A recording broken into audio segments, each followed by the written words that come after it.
but I can tell he's showing off his ring. Okay, welcome back to View from the Dugout, Larry and Laney, and it's a pretty good view right now. We've got an Astros win, a big win. Really, it's a great one. You know, I know that people all over the city are happy, but people at Minute Maid. We have our emojis. Oh yeah. We're using our emojis on for that this one. one. Yeah. Okay. But I do have to, I know we were only going to use like these positive ones because they just won huge, but I do have to give a little thumbs down to us doubting our Astros a little bit. We thought they might not be able to pull off the sweep, but they totally did. And that's right. And thumbs down to Trevor Bauer. You know, he threw about 3 balls away. So, you know, Springer and Gonzalez had some big hits. Yes. But the Indians also passed out a little charity, and that's nice. They did. So let's take it back to when you're entering the 7th inning and the Indians have a 2-1 lead. It's hard to go back to that point in the game. The 7th inning, they had the lead, and like you just mentioned, some critical errors from Bauer really they shifted the entire momentum in this game. It really did, and you see that once in a while. The thing that comes to mind, '86. We played the Mets all the way to the 16-inning game in the playoffs. And they never made a mistake. They never got caught running the bases poorly, made an error, didn't do anything wrong. And so we got eliminated, and they went and played Boston, and they made about 1 million errors, and we got caught all over the bases, and they still won the World Series. So that's the good thing about live sports. I think baseball, as much, if not more than any, is that you really never know when it starts what's going to happen. Yeah, when I wrote my Keys to the Game article before the game, and I had mentioned, I said they need to be solid on defense, no errors. And it sounds silly to say when this is a team who obviously is so great. But look, the Astros had no errors today, and look at what the Indians did. And they kind of gave that. Yeah, they opened up that door, and the Astros just completely took advantage. Marwin Gonzalez, you know, shifted the momentum as well when he came up with that big hit. That at first we were like, what is he doing? And they were like, oh, that's what he's doing. He's swinging at a 3-0 pitch that's up in his eyes. You know, you'd be cringing at first that he swung at it because it would have been ball 4 with the bases loaded. But instead he hits a double. Instead he gets double, take the lead there. And then when go into the 8th inning, 6 runs from the Astros in the 8th inning. I mean, they blew that open. Springer, 2 home runs today. Yeah, well, he's been a marvel in postseason when it comes to power hitting. And the only thing that was missing from what we almost always see with the Astros is some kind of spectacular defensive play. It was almost after they got way ahead, it was almost too easy. They did a couple of times benefit from their shift because there were a few balls that were hit hard up the middle. One that was just an out, another one with a couple of guys on turned into a double play. So, you know, it may not have looked like a spectacular play, but it was a really important play. Yeah, Correa had one of those, I remember, and we had talked about coming into this game that even though he was in a slump, he's still bringing that defense. But today, he got out of that slump, and that was huge for him. 3-run bomb for him, and you could just tell after that felt good, and hopefully that's going to carry over into this ALCS series as well. I think it might, Laney. You know, hitting and pitching and everything in sports is streaky. Everything in life is streaky, really. Yes. But he not only hit the home run today, but he drew 2 walks. Yeah, and he was great today. Yeah, he had a really good game. And we talked about it before. His defense has been good since coming back from the injury. Now a couple of walks. Maybe he feels like he's seeing the ball a little bit better. Of course, you have to take a pretty long break now before you play your next game. Exactly. They're going to have 4 days rest here. That game's not until Saturday. Talk about that in a second. I do also want to say that if you see me messing over here with the iPad, that's because we are on Facebook Live, so I was just getting it pulled up, and I can see your questions. So if you guys have any questions for Larry, the expert over here, then send them our way, and we'll try and we say Larry Dierker, one of the greatest Astros of all time. That's what Kenny Cook says. So well, there you go. You know, one of the as Gene Elster once said, I have a lot of longevity records. Yeah, but that's the best to have. That's the experience, and that's why you know so well what the Astros are going through right now in this. How do you approach from not only a player standpoint but also a manager when you do have 4 days of rest now until Saturday? It's a good thing for guys like Jose Altuve and people who may be a little banged up and they need that rest. But do you not like that when you're on this streak? You just sweep, or is it good no matter what? Most of the time when we were streaking, when I was managing, and we had an off day, I didn't want it. Right. And when we were playing poorly, we had an off day, I said, let's regroup and get a fresh start. Yes. But I think the Astros know now, having been in postseason last year, that there are a lot of days that are scheduled to be off because of television. And then there are some series, as with Milwaukee, they had won 3 straight, and they were already in as of yesterday. And now the Astros are already in early, and they've got time to watch the Red Sox and the Yankees. In a sense, maybe you feel it's an advantage to get a scouting report on how they're playing recently. Right. They have a book on these guys, all of them, but when you see them play right before you play them, then you might see that one guy's having trouble with a certain pitch, or a pitcher is, tipping his pitches. They've got they a can little really last start minute scouting right now. Yeah. And then also after you've finished, it's different than the regular season, where when you've gone through that, regular season grind and you are in the postseason. I think some guys do need the rest just for their bodies, simply too, at this point maybe. So it's don't forget celebrate. Celebrate. Oh yeah, they got to celebrate, then get it out of their system. They can celebrate as much as they want now. They got plenty of time to recover. They have 4 days to get over the hangover. I'm just kidding.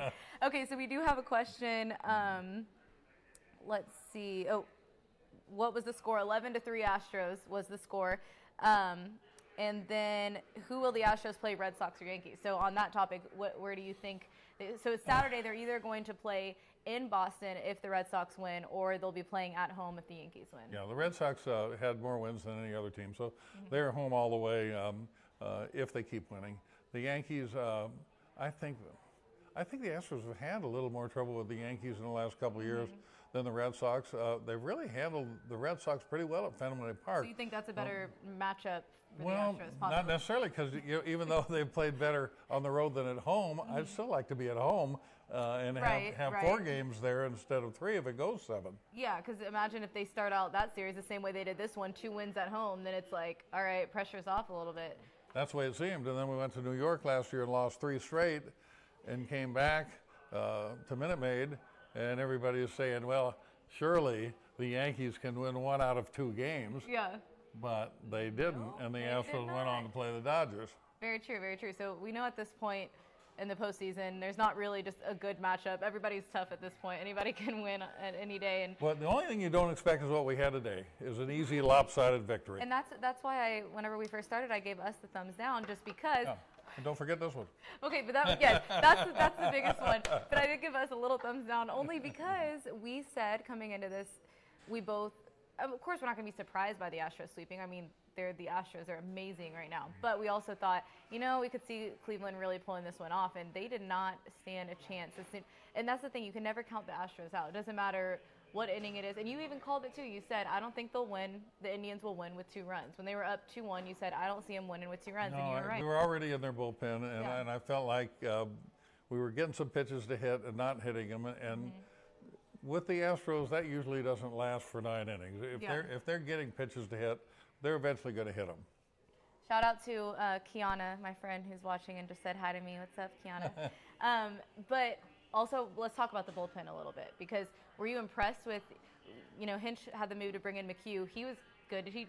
Colin McHugh has been incredible this year. For a guy that's always been a starting pitcher throughout his whole career, he was probably the most consistent relief pitcher they had all year long. McCullers looked a little off, but what a great time to have an outing where you don't have really good command when you have, at that point, a 9-run lead. There wasn't any pressure on him, but is that a concern in a game where, he may come in and it's a little tighter than that? I think he needed to work more than anybody else out there. Yeah. But you still have the concern of having the guys that didn't pitch today having long rest in the bullpen. Yeah. And if you're going to be able to set your rotation, which they will, you start out again, Verlander, Cole. That means that there's going to be guys in the bullpen that may not work for 10 days. Guys like Josh James that we had talked about today. And for sure. Guys that have been so solid, and that, like you said, maybe too much rest might not be good. Let's see if we have any other questions here. Robert says we can set our rotation and not worry. And then Mike Snowden says we need the Yankees to win the 5th game with the Red Sox in the 22nd inning. What is it? I'm trying to click see more to expand the. Play 3 more games and everybody gets hurt. Seriously. So I think there's just a lot of excitement. We saw what winning the World Series brought to the city last season, and now it's pretty crazy to think that they're sitting, I don't know if you'd say in the driver's seat, but I mean, they're sitting in a good place right now to go back and repeat.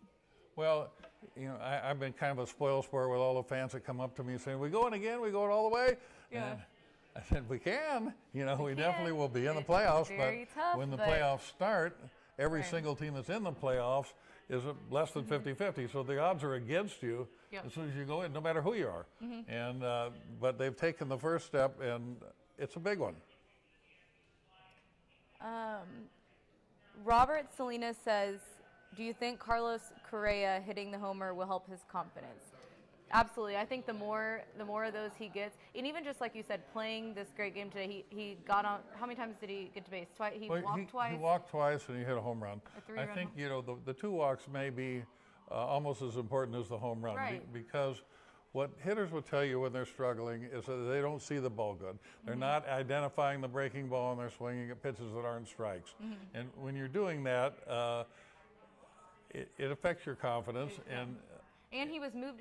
He bat 7th today, and Yeah. so we had talked about before the game. Is that going to affect his confidence, or how's he going to see that? He's never batted there in his career, and it didn't at all. And It didn't seem to. I didn't think it would. You know, if you were an RBI hitter and a home run hitter, you'd probably prefer to hit 7th for the Astros than to hit cleanup true. with a lot of other teams that don't get on base so much. But when you're hitting 7th with the Astros, there's tons of RBI opportunities. Very true. So let's see if we have any more questions. Oh, Adam Wexler's on. What's up, Wex? I don't know if he's got a question for us or not, but he's watching. So again, guys, they're going to play on Saturday. So we've got 4 days total when you count Tuesday, Wednesday, Thursday, and Friday of complete rest / recovery from celebrating for these Astros.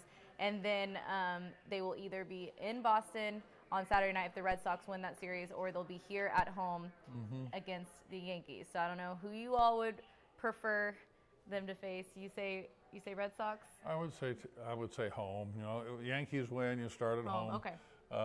But on the other hand, the Astros won the last 3 games at Fenway last year, and then they won again at Fenway in postseason and clinched at Fenway. So they lost all 3 games in New York. So in some ways, I think that they have had a little bit more success the last couple of years against the Red Sox than the Yankees. So I guess either way, though, but then they also can beat the Yankees at home. So it's like that setup is kind of... More important probably than anything is a little bit of rest for the guys that are hurting. And at this stage of the campaign, almost everybody's got some kind of minor ache or pain. The minor ache and pains may completely go away by the weekend. But, yeah. And then you have somebody like Bregman, if he's not hurt, he'll be lifting every day and running all over the place because he's too hyper to just relax like for a 4 ball days. of energy. So for some guys that aren't hurt, you know, they'll probably want to take a lot of batting They're practice. not going to want to take those days off Yeah. just completely and rest. So let's get one more question in here. Doug Spence, this is for you, obviously. How does a manager help a slumping hitter in a playoff situation? Maybe someone like Gurriel, who struggled today. A little bit today, and then his last at bat he got a hit. Yeah, he did. I think they just joke around, you know. The manager's usually not the guy that's going to do practical jokes or do something to let off the steam. You know, usually the manager just if it's Correa, the best thing to do is just go, "Hey man, you're my shortstop. Yeah. Okay, you're my shortstop. I know you're not, and I know you don't like it. Forget that. You're our short. Take the pressure off. Just make the plays. The hits are going to come." Agreed. Okay, well, we're going to wrap up this edition of View from the Dugout with Larry Dierker. Thank you so much for coming in. We had a good time watching the game. I learned a lot from him, and then we'll be doing this, continuing now, I guess, starting again on Saturday for Game 1 of the ALCS, and it'll either be here in Houston or on the road in Boston. Hopefully, if it is on the road, a lot of Astros fans could travel and make it there, so it would be fun. Yeah, it'll be great. Either way. Yep. All right, see you guys. Thank you for joining.